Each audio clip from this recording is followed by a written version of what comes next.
good evening, or good morning, wherever you happen to be. My name is Andy, and I would like to present, in a small way, a token of fact about the Bergen Belsen concentration camp. In it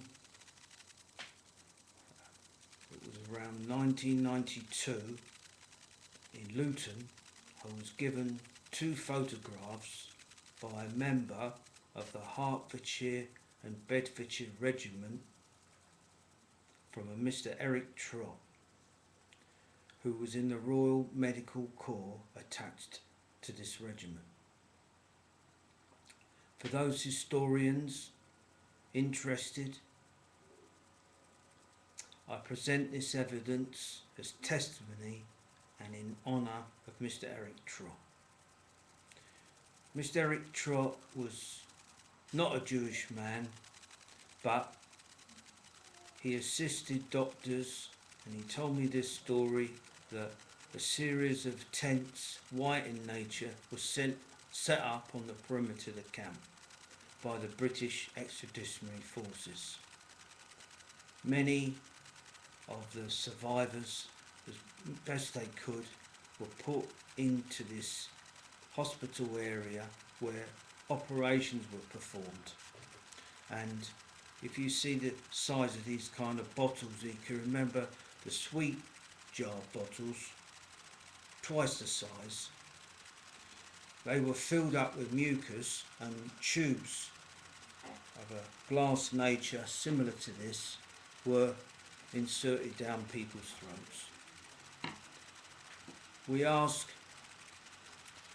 those of you who doubt the nature of what happened, who are perhaps anti-Semitic. I've got no hatred towards anybody of any race, Jewish, Christian, Buddhist, anything. Muslim, people are human beings to me. And the greatest quality is saving lives and being kind. Please remember what happened, and I do this in memory of Mr. Eric Trott.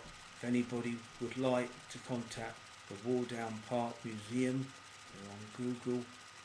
They can see copies of these photographs that were given to me of what happened during the Holocaust and some of the survivors.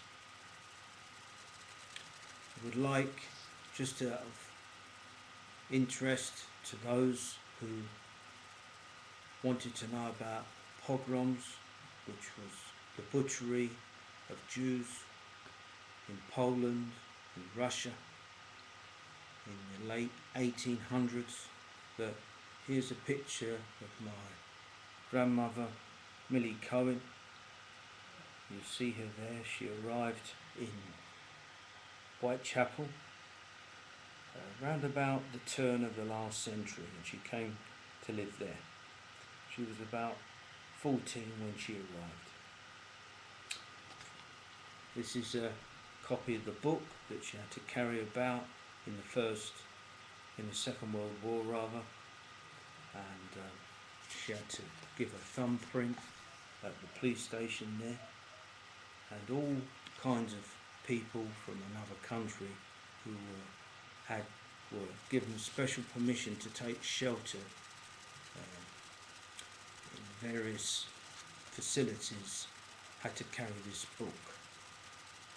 I look forward to sympathetic and understanding.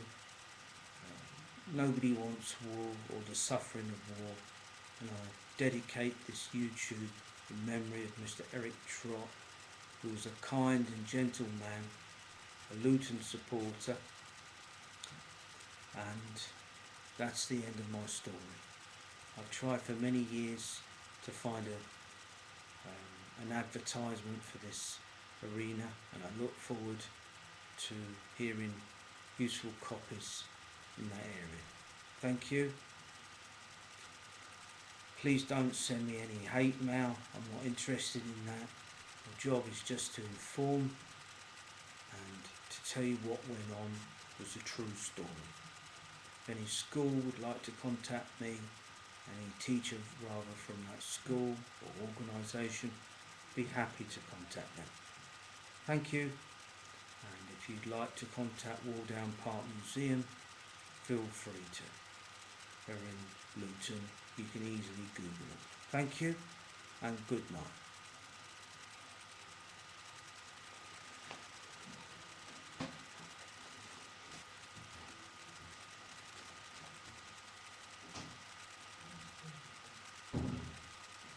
Stevie?